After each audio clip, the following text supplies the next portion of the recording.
Assalamualaikum warahmatullahi wabarakatuh. Perkenalkan, nama saya Dia Ayu Puji Lestari. Di sini saya akan menjelaskan tentang ide saya, yaitu sistem pendeteksi kesegaran ikan tongkol berbasis pengolahan citra digital. Metode penelitian yang digunakan adalah di penelitian ini terdapat sistem yang saling berhubungan, yaitu input, proses, dan output. Inputnya berupa data image yang kemudian diolah menggunakan image processing.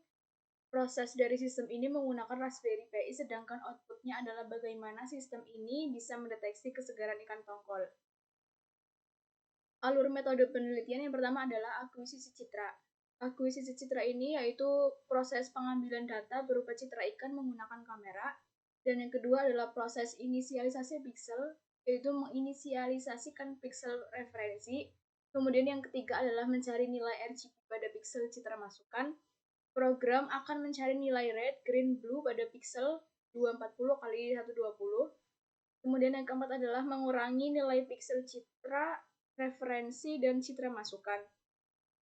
Nilai piksel citra referensi adalah ref red sama dengan 160, ref green 35, ref blue 35, dikurangi nilai piksel citra masukan yang menghasilkan nilai D red, D green, dan D blue. Kemudian yang kelima adalah hasil selisih. Hasil selisih dari piksel citra referensi dan piksel citra masukan masing-masing nilai D red, D green, dan D blue dipangkatkan 2. Setelah itu dijumlahkan nilai D red, D green, dan D blue yang terakhir diakarkan dan menghasilkan nilai length. Kemudian yang keenam adalah hasil kondisi. Jika kondisi length lebih besar dari nilai ambang 55 threshold, maka akan menandai hitam jika tidak menandai putih. Kemudian adalah perhitungan piksel. Di sini adalah contoh kasus ikan segar yang diketahui nilai referensi ref red adalah 160, ref green 35, ref blue 35, dan T 55. Misalkan nilai piksel masukan ikan segar red sama dengan 90, green 15, dan blue 15. Kemudian ini adalah perhitungannya. Length diakarkan 160 dikurangi 90 dalam kurung, kemudian dikuadratkan, ditambah dalam kurung 35 dikurangi 15, kemudian dikuadratkan, ditambah dalam kurung 35 min 15 dikuadratkan, dan menghasilkan akar dari 6150 yang hasilnya adalah 78,42, yang artinya lebih dari 55, dan itu menandai hitam, yang artinya ikan segar. Kemudian ada contoh kasus ikan tidak segar. Diketahui nilai referensi ref red 160, ref green 35, ref blue 35, T adalah 55. Misalkan nilai piksel masukan ikan segar red sama dengan 150, green 20, blue 20. Perhitungannya length sama dengan akar dari dalam kurung 160 dikurangi 150 dikuadratkan, ditambah dalam kurung 35 min 20 dikuadratkan, ditambah 35 min 20 dikuadratkan, yang menghasilkan akar dari 550 adalah 23,45, yang artinya kurang dari 55, yang menandai putih, artinya ikan itu tidak segar. Kemudian selanjutnya akan dilanjutkan oleh teman saya. Perkenalkan, saya Rizka Yulistiani, NIM 19030400067, akan melanjutkan penjelasan mengenai metode jurnal internasional. Jurnal yang pertama berjudul Computer Vision Based Technique for Identification of Fish Qualification After Pesticide Exposure. Metode pencitraan dalam penelitian kualitas makanan. Metode ini merupakan metode yang tersebar luas untuk penilaian kesegaran ikan. Beberapa pengukuran non-invasif telah dikembangkan untuk penentuan kesegaran ikan secara terus-menerus selama penyimpanan. Metode ini menggunakan profil perubahan warna untuk setiap sampel dan menganalisis data digital menggunakan analisis komponen utama. Warna dapat dianggap sebagai parameter penting yang dapat digunakan untuk persepsi manusia menentukan kualitas dan keamanan sampel. Dengan demikian, ini dapat digunakan sebagai atribut penting untuk menilai sampel makanan. Teknik visi mesin baru-baru ini diperkenalkan untuk memperoleh dan menganalisis gambar pemandangan nyata dengan menganalisis variasi warna kesegaran ikan yang tepat dapat ditentukan. Tujuan dari penelitian ini adalah untuk mendeteksi kualitas ikan air tawar dan ikan yang terpapar pestisida menggunakan metode pengolahan citra otomatis dan pembelajaran mesin. Jurnal yang kedua berjudul Thought Identification Based on Teeth Structure Feature. Metode penelitian ini menggunakan identifikasi gigi berdasarkan fitur struktur gigi dengan gambar gigi diusulkan. Untuk mengelompokkan kontur gigi secara otomatis, metode yang digunakan melalui deteksi tanda gigi, operator Sobel, penyaringan tepi, pemasangan titik akhir, dan koneksi pemasangan kurva Bezier diusulkan. Penelitian ini mengusulkan indikator baru bernama laju filtrasi atau ROF dan membuktikan objektivitas dan efisiensinya. Eksperimen yang melibatkan 47 orang terdiri dari 311 gambar menunjukkan ROF 90,45%, sementara hanya menggunakan gigi rahang atas. Jurnal ketiga, Development of Object Detection and Classification with YOLO for Similar and Structural Deformant Fish. Metode penelitian pada penelitian ini mengoptimalisasi pengenalan menggunakan teknik landmark atau teknik LM. Metode ini membuat rasio akupansi objek pada gambar menjadi efektif selama proses penelitian.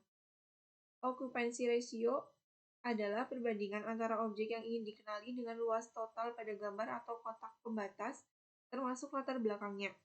Rasio keterisian yang sangat baik yang lebih tinggi atau satu atau mendekati satu.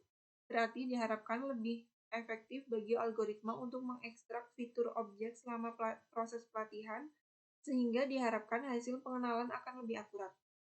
Rasio keterisian gambar atau kotak pembatas diperoleh dari perbandingan antara luas objek pada gambar atau kotak pembatas dan luar total barisan atau M dan kolom atau N pada gambar atau kotak pembatas seperti pada dalam penelitian ini membandingkan proses pelatihan YOLO V4 dengan seluruh input gambar dan metode penandaan untuk menentukan dampak rasio hunian pada objek selama pelatihan pada output pengenalan.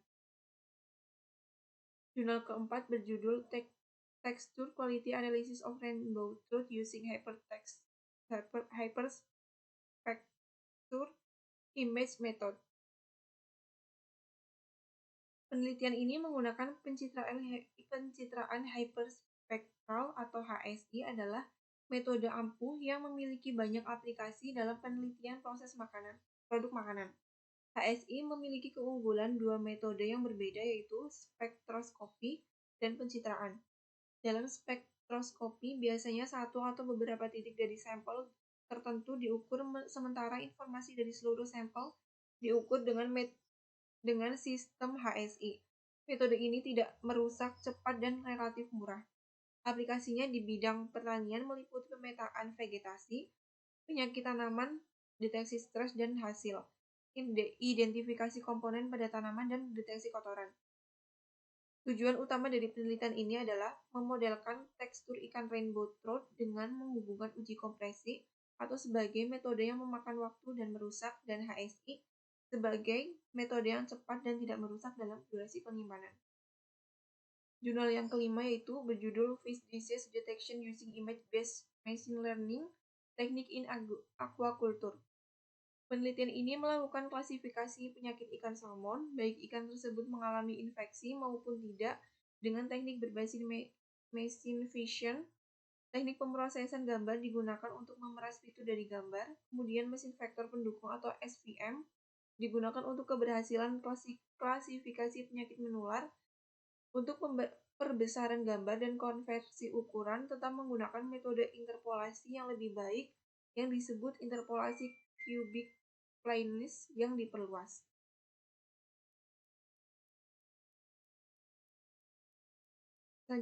Selanjutnya akan dijelaskan oleh teman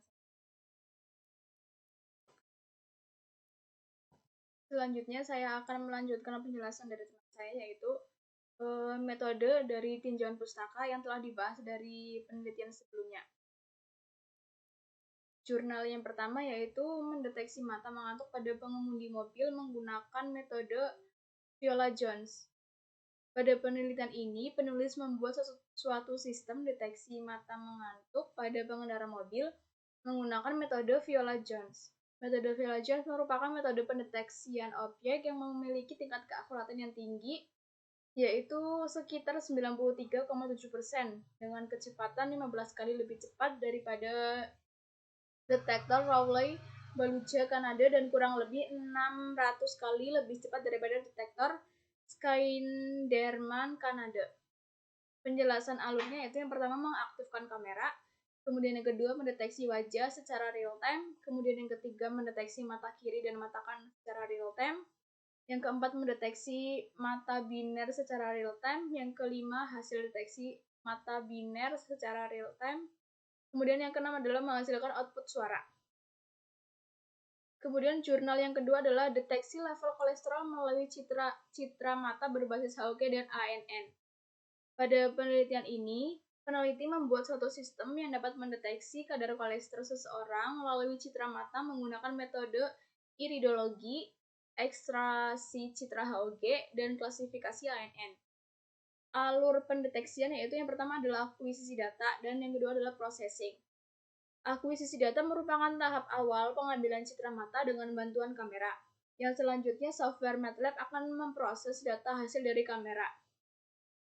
Proses akuisisi data menghasilkan foto mata dengan format BMP atau data citra mata yang akan diproses ke tahap pre-processing. Kemudian tahap yang kedua adalah pre-processing, yaitu ada beberapa tahap dalam melakukan proses pre-processing.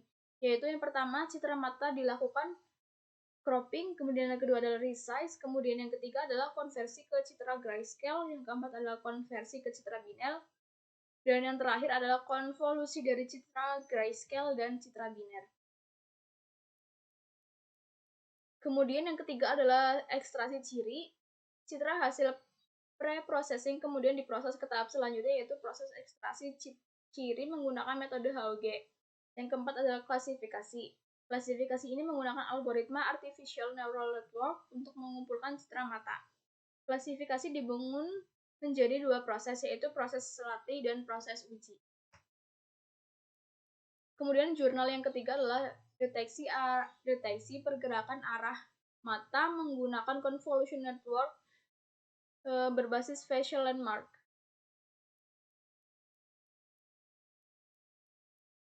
Penelitian ini menggunakan algoritma CNN karena akan memanfaatkan kelebihan dari metode CNN, yaitu mampu mengklasifikasikan dan memiliki hasil paling signifikan dalam pengenalan objek.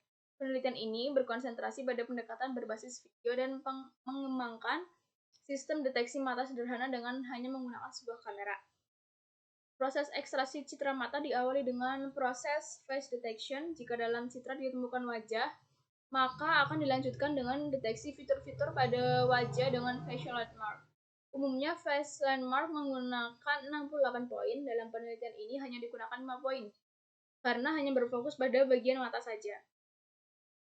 Setelah face landmark berhasil mendeteksi lokasi mata dalam citra wajah, maka selanjutnya proses crop daerah tersebut. Hasil crop mata kemudian dilakukan resize dengan resolusi 32x32 piksel. Hasil mata kemudian disimpan supaya dapat dilakukan pelatihan dan pengujian dalam CNN. Kemudian jurnal yang keempat adalah analisis deteksi iris mata menggunakan metode deteksi tepi sobel. Kajian penelitian ini melengkapi pada kajian proses pengenalan iris mata yang berfokus pada pengolahan citra melalui pendeteksian tepi dan ekstraksi fitur iris mata menggunakan pendeteksian sobel dengan menggunakan citra iris mata yang berasal dari basis data Chinese Academy of Science Institute of Automation atau yang disebut dengan CASIA. Tahapan pengolahan citra yang pertama adalah akuisisi citra. Peneliti mengambil data iris mata dari database CASIA tersebut. Database iris mata yang digunakan pada CASIA adalah database versi 1.0. Database tersebut merupakan citra keabuan dengan format BMP dengan ukuran 320 x 280 piksel yang terdiri dari 756 citra mata grayscale dari 108 subjek orang Asia. Dari tiap objek diambil untuk mata kanan dan mata kiri. Kemudian yang kedua adalah segmentasi. Bertujuan untuk memisahkan citra lingkaran iris dan pupil dari citra mata keseluruhan. Secara biologis, iris berada di antara sklera atau batas luar outer boundary dan pupil atau batas dalam atau inner boundary. Proses segmentasi terdiri dari lokalisasi pupil, iris, kelopak mata, dan sklera. Proses segmentasi terdiri dari lokalisasi pupil, iris, kelopak mata, dan sklera. Pada proses segmentasi, citra grayscale diolah menggunakan deteksi tepi sehingga dapat meningkatkan penampakan garis batas antara iris dan pupil. Dalam lokalisasi pupil, langkah-langkah yang dilakukan ada dua, yaitu deteksi tepi menggunakan operator Sobel, kemudian yang kedua adalah operasi morfologi. Kemudian jurnal yang kelima adalah segmentasi citra digital ikan menggunakan metode thresholding. Untuk mengenali jenis-jenis ikan berdasarkan ciri-cirinya, telah dibuat suatu sistem untuk memisahkan objek mata ikan menggunakan metode thresholding. Prosesnya diawali dengan menginput citra digital ikan, selanjutnya dikonversi ke citra grayscale, kemudian dilakukan proses segmentasi terhadap citra grayscale. Selanjutnya dipilih hasil segmentasi dan ditandai dengan proses deteksi tepi menggunakan operator Kenny dan dipertajam dengan proses dilasi. Proses terakhir adalah membuat plot kontur terhadap hasil proses dilasi dan citra grayscale. Hasil segmentasi berhasil memisahkan objek mata ikan dengan menggunakan metode thresholding lokal. Kemudian, jurnal yang keenam adalah pengenalan pola bentuk wajah dengan OpenCV. Pada penelitian ini, akan menggunakan modul OpenCV pada bahasa pemrograman Python untuk mengenali wajah seseorang yang menggunakan Cascades untuk mengenali bentuk wajah dan mata.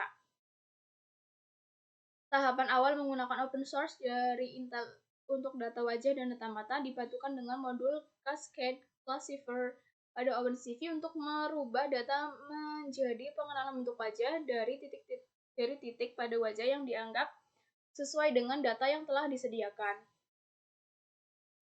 Banyak dari beberapa sistem pendeteksian wajah menggunakan metode computer vision sebagai metode pendeteksian objek. Metode computer vision dikenal memiliki kecepatan dan keakuratan yang tinggi karena menggabungkan beberapa konsep, yaitu ada Hard Feature, Integral Image, ada Bose, dan Cascade Classifier menjadi sebuah metode utama untuk mendeteksi objek.